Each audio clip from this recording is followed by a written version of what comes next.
Good morning, everyone. We are going to be starting a new chapter in your history reader today. We only have 3 more chapters as we are finishing up our unit on the 13 colonies.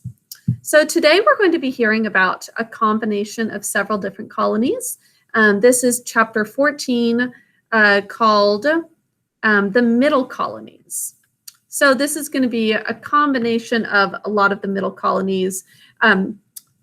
New York, New Jersey, Delaware, and Pennsylvania. So we're going to hear about all of those together and then get into a little bit more detail on especially New York and Pennsylvania next week. So the Middle Colonies is what we're going to be learning about. Let's present over to the book for you to follow along. We've kind of jumped around, starting with the Southern colonies because Virginia was actually a Southern colony, the first one, Jamestown within Virginia. Then we started kind of working our way down, hearing about the Carolinas and Georgia before we went up further north. I'm looking at the map to remind myself. We got to Massachusetts and Rhode Island and Connecticut, some of those Puritan ones. So we'll be talking about the Middle Colonies today. Now, there are still 4 colonies for us to learn about, it says. New York, New Jersey, Delaware, and Pennsylvania. These, and New Jersey is where Tig might be when he's watching this. I'm not sure if you've left yet. Now, these colonies are called the Middle Colonies. Both the Southern and New England colonies attracted colonists mostly from England and Scotland. So a lot of people are coming from England and Scotland, but people from many other parts of Europe actually came to the Middle Colonies. And our big question here is, how did the mixing of cultures help the Middle Colonies grow and prosper? All right, so be thinking about that. How did the mixing of cultures, like we have in America right now, mixing of cultures, how did that actually help them to grow and prosper? Okay, now settlers came from Germany, the Netherlands, which is also called Holland, and Sweden. So Germany, Netherlands, and Sweden. Let me pull up a European map so that you're able to see where we're talking about from here.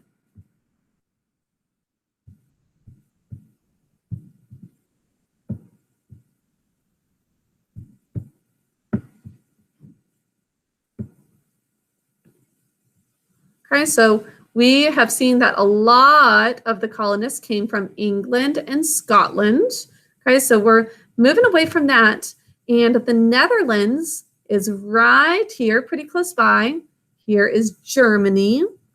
And what else did they say they were coming from? Sweden. So, and then Sweden is right up here. So we're hearing about them coming from Sweden, Germany, and the Netherlands today. Now, some of these people came for religious freedom. Some came to trade with Native Americans. Others looked for farmland to grow crops. Now, to get along, people in the Middle Colonies had to respect each other's differences. They had to respect the different religions, cultures, and languages. Now, I'm blanking on his name, but Roger Williams from Rhode Island, he really set a precedence for that and did a great job in Rhode Island of having excellent respect of people with different opinions and different religions and cultures. So not all the people who came to the Middle Colonies spoke the same language. They also had different religions and customs. Now, colonists from different countries brought unique skills to the Middle Colonies. So there were differences that they had to accustom to, but with those differences, there were benefits, like some cultures were strong in one area, others were strong in a different area. The Germans, for example, were skilled farmers. Now, the Dutch were very good at building wagons and plows. So that goes hand in hand. Some are good at farming, some are good at making the equipment for farming. The Swedes built strong log houses. So it all depended on what area they came from and what they needed to specialize in more. The colonists taught these skills to each other. Sometimes they even shared ways to have fun. For example, the Dutch taught the other colonists about ice skating and bowling. Now, sharing among different peoples caused cultures to mix. This mixing of cultures helped the Middle Colonies grow and prosper. Now, like the New England colonies, the Middle Colonies had large forests. The forests provided lumber for building things like houses and ships. But unlike New England, the Middle Colonies were a good place to farm. So best of both worlds, right? This is the region, by the way, New York is one of these Middle Colonies that we heard about in Farmer Boy. Okay, so there's lumber in Farmer Boy, remember? They were able to cut down their own wood to use, so they have that. They also had good farmland, though, the rich soil. The soil was rich. The climate was usually mild. Summers were warm and rainy. Many kinds of crops grew well there. Now, the early settlers grew different kinds of fruits and vegetables. Farmers grew enough crops to feed their families. They also had enough left over to sell for a profit. It works really well, just like in Farmer Boy. They provide for themselves, but the Wilders also were able to make money when they sold off their potatoes, for example, to other people. Soon, farmers grew cash crops just to sell. The main cash crops in the Middle Colonies were grains, such as wheat, rye, and oats. We saw that in Farmer Boy, too. They harvested those, or at least the wheat, I know. Because the Middle Colonies grew large amounts of grains, they were called the breadbasket colonies, since bread is made of those grains. Now, after the harvest, many farmers took their wheat to a miller.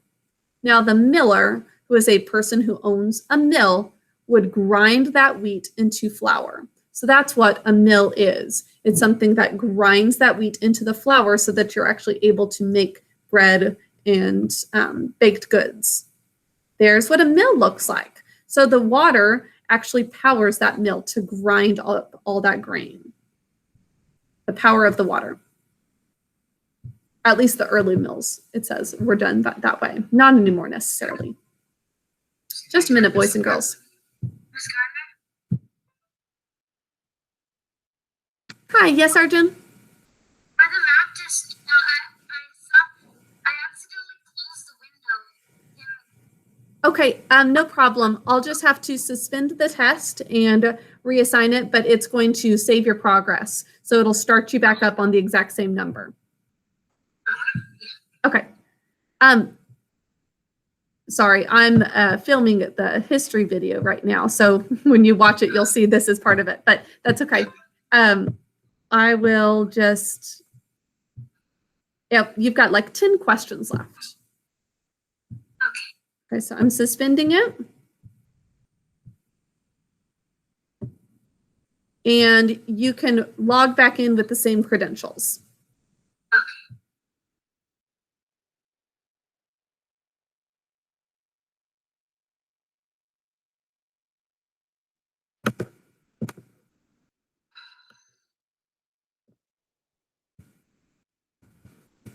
Okay, so you can click that link again, and it's still Gardner Language 1858.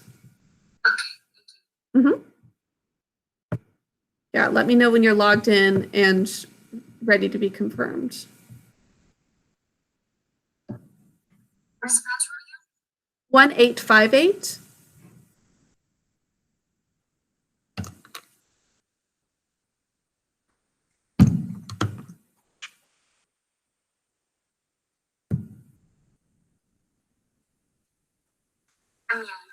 Okay, excellent. Okay, good luck. Let me know if you've got any other issues. Okay. Bye. Thank you. You're welcome. Okay, boys and girls, sorry about that. Hopefully you were able to just skip right over. Now, the farmers are ready to sell their flour in markets in big port cities, such as Philadelphia and New York City. But how would they get the flour there? So they need to transport it. Now, farmers in Pennsylvania used the Delaware River to move crops from their farms to Philadelphia. Farmers in New York used the Hudson River. you remember hearing about the Hudson River. Remember, it was also the Hudson Bay. Henry Hudson found both of those. So to move crops to markets in New York City. Both the Delaware and Hudson rivers are very wide and deep. This made it possible for ships to travel almost 100 miles upstream. So you need a wide and deep river for those big ships to transport things. Now, when the farmers reached Philadelphia or New York City, they sold their flour and other crops to merchants. A merchant is just a specific salesman. They don't make things, they just are someone who buys and sells. Sometimes this would be like a car salesman, would be similar to like a merchant. Sometimes the merchants shipped the crops to other colonies. Other times the merchants shipped the crops to England or other European countries. Now, New York City and Philadelphia became centers for trade and shipping. Shouldn't come as a huge surprise because New York City and Philadelphia are both big cities, even still today. And it's because they started off in really good areas for trading purposes. They also became centers for the mixing of cultures. People with special skills and new ideas came to these port cities. They started schools, built libraries, and printed newspapers. Over time, different cultures, beliefs, and ideas began to create something entirely new, an American culture. So that's what's very unique about our country is that it started off as lots of different languages, different cultures, different ways of doing things, and eventually they all blended together. And over the course of a couple generations, it just is this American culture. That's all of the cultures combined. Plus some new ways of doing things just because of the location that they're in. Okay, so there's the whole grouping of people. You can't tell from the picture necessarily their differences, but from all over different parts of Europe. Now we're going to hear about New York, a Dutch settlement in next week's lessons. So that's a really fascinating story, the founding of New York. And then we're also going to hear about William Penn and Pennsylvania.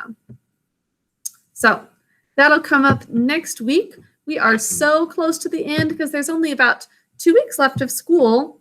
Well, 2.5 after this. So we'll have just these last couple chapters of 13 Colonies, and we're almost done with history for the year. You guys have learned some really wonderful world and American history throughout this year. So I hope you guys have enjoyed it and learned some new things. I will talk to you all later. Have a wonderful rest of your day. Bye.